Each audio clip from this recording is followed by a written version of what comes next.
hari ini kita membicarakan diri kita, termasuk besok. Jadi mari kita pertanyaannya adalah tentang saya sebagai diri kita gitu ya. Terus kemudian mari kita lanjut ke berikutnya. Bagaimana kita merubah perilaku di dalam designing new mindset. Kita ini mau menjadi sukses untuk diri kita ya, sebagai pemimpin di mana semua follower kita juga tim kita ikut apa yang kita mau, adalah kita punya dua pilihan. Kita choose resources atau kita choose teroris. Di dalam diri kita ada kedua-duanya. Kalau saya memilih resources, maka teroris itu nampak tidak ada. Mohon dicatat ya. Tetapi kalau saya memilih teroris, maka sumber daya yang ada di dalam diri kita juga nampak tidak ada. Jadi kita pinter, kita jagoan bicara, menjadi nampak tidak ada. Karena kita menekankan teroris di board 80. Nah, bila kita menekankan resource di board 80, teroris itu menjadi nampak tidak ada. Ya kan? Oke, ya kita lihat. Kok bisa kayak gitu ya? Gitu. Kita lihat kiri dan kanan cara menghadapi dan cara melihat. Kalau saya lebih setuju bagaimana kita lihat terorisnya dulu agar kita tahu. Jadi kita harus pahami dulu di dalam diri kita tuh dua sumber ini, yang satu menghancurkan, yang satu memberdayakan. Ya, jika saya mau menjadi grow terhadap diri saya adalah the right mindset and designing new mindset. Oke ya, ke slide berikutnya. Kita lihat teroris kita. Teroris kita ada dari dalam sama dari luar. Ini yang sebenarnya teman-teman yang lain yang sudah ikut pelatihan saya sudah pernah. Ini harus latihan, kita dapat hard feedback. Supaya apa? Supaya kita paham, oh kita tuh sering buruk sangka. Oh kita tuh sering bilang nggak mungkin. Orang Ternate bersama-sama Ternate gitu ya, bukan seperti Buria. Atau saya orang Jawa ketika ketemu orang Medan, nggak mungkin saya menang misalnya ya. Karena saya orang Jawa, ada tinggal di tanah Jawa, di tanah Sunda. Tetapi ketika ketemu orang Medan, kok ngomongnya mereka naik semua ya. Terus saya nggak bisa. Kita bukan menang atau kalah, tetapi bagaimana kita bisa ngeblend ya. Nggak peduli kita suku bangsa kita ada 27. Terus kita sering sekali juga merasa nggak mampu walaupun kita adalah di level direksi sekalipun. Ketika Pak Sony atau manajemen atau Ibu Lika atau holding mengatakan mana mungkin angka itu dicapai, mana mungkin. Lalu tadi Pak Ongki bilang NPL kita gitu ya. Saya nggak ikutan lah mengenai meeting itu ya. Jadi tetapi tadi menyinggung bahwa itu semua jika kata-kata yang sebelah kiri masuk ke dalam otak kita, percaya sama saya, langsung rejection, dan itu yang terjadi. Maka penting sekali apa yang disetting ke dalam pikiran kita, itu yang membuat perilaku kita. Kita lihat sebelah kanan. Ya, masalah. Jadi direksi tugasnya problem solver. Kita harus tahu dulu job desk kita ya. Tetapi yang paling utama saya simpulkan adalah you are, all of you, problem solver. Bahkan beyond problem solver. Kenapa saya bilang begitu? Jangan sampai masalah, kritik, dan waktu ini muncul ke permukaan. Karena adanya kita sebagai BOD di organisasi ini, maka kitalah yang membuat masalah di organisasi kita, kritik di organisasi kita, waktu yang tidak cukup di organisasi kita adalah menjadi our homework. Menjadi PR kita bersama. Gimana dong caranya? Nah, masukkanlah kata-kata itu ke dalam pikiran kita. Bahwa kata-kata sebelah kiri tidak mungkin, masalah selalu ada, itu dihilangkan. Ini tantangan buat kita. Yuk kita kerjain bareng. Masalahnya tetap ada? Ada. Tapi diselesaikan? Yes. Kalau kalimatnya adalah ini tantangan yang harus kita selesaikan. Tapi kalau kita bicaranya, ya masalah kok banyak amat ya. Body language kita udah turun. Kok masalahnya banyak ya? Kita asetnya sudah besar sehingga masalah kita makin banyak. No, aset makin besar, Ketika kita punya operational excellence yang baik, maka kita malah lebih enak. Karena apa? Kita menjadi di level Anda human touch. Bagaimana membuat semua orang itu mengeluarkan kompetensi terbaiknya, dan that's you are the best.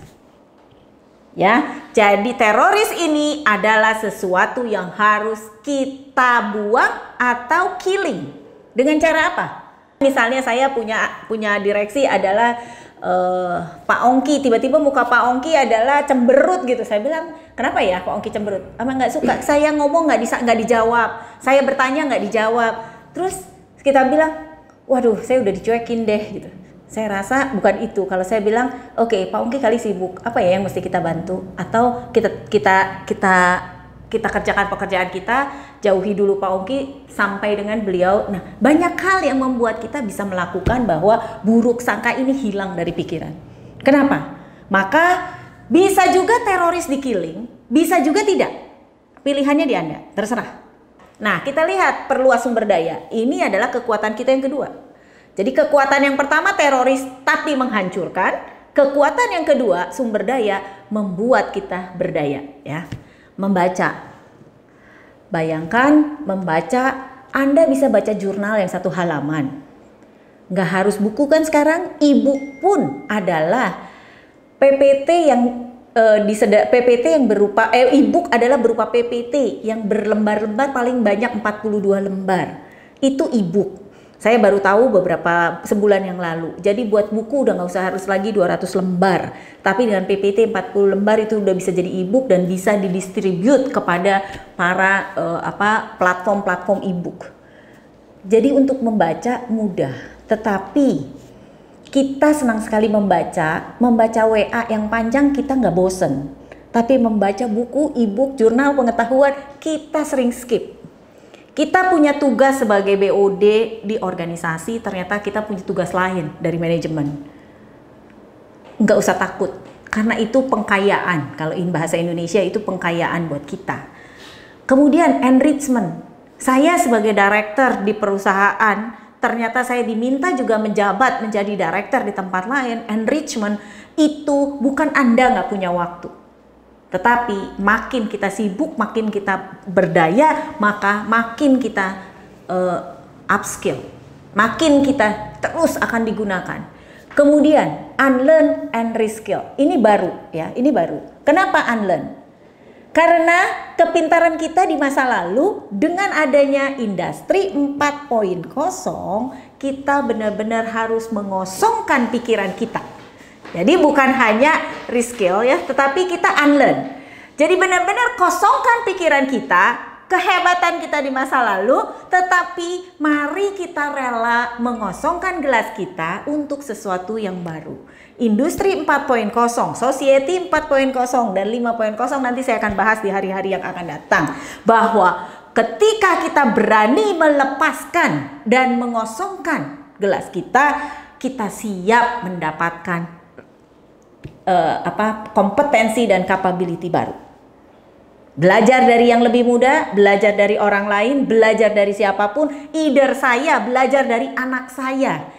Untuk saya punya podcast, untuk saya punya YouTube, untuk saya punya sosial media, saya nggak pintar. Tetapi mereka memberi kritik yang keras, bahkan feedback, saya akan menerima dengan senang hati. Jadi nggak peduli itu feedback hard atau soft, yang peduli adalah bagaimana pikiran kita menganggap bahwa semua hal untuk pengetahuan dan meningkatkan sumber daya itu adalah hal baik. Either caranya tidak menyenangkan.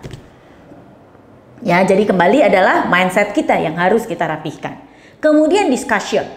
Discussion adalah jadi satu tema yang penting kita gunakan sebagai pemimpin. Anda di dalam organisasi Anda jangan ada punya strata. Discussion adalah yuk kita diskusi, lepaskan strata kita. Saya director, dia manager. Tetapi ketika kita ngomong diskusi adalah setara, mana yang bisa memberikan kompetensi terbaiknya, itu yang akan kita membuat mereka menjadi teacher.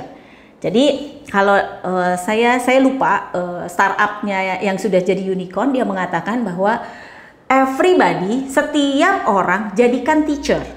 Artinya, kalau dia punya kelebihan yang punya kompetensi yang tidak kita miliki, maka dia diminta untuk memberikan sharingnya di